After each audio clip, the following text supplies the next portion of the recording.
control panel is where we can control the airflow, power, programs, and safety of our Workcell.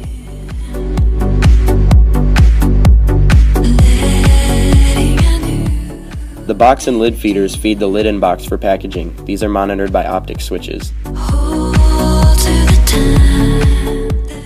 The tag feeder feeds the tags to the robot for milling. These are also monitored by a proximity switch. The packaging station holds the box and lid for packaging.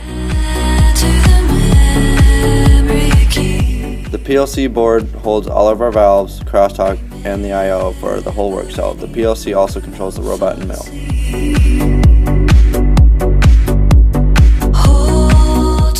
The scorebot controller allows us to teach and program the robot. It is also controlled by the PLC. The vacuum gripper allows us to have 2 tags or a box and a lid for a more efficient run time.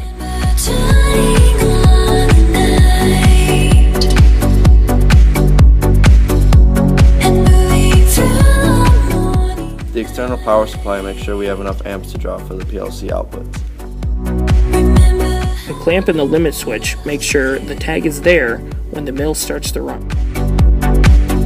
The light curtain pauses the program when an object crosses into the work envelope.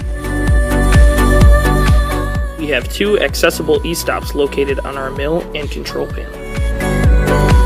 Our physical barrier keeps people out of the work envelope for their own safety.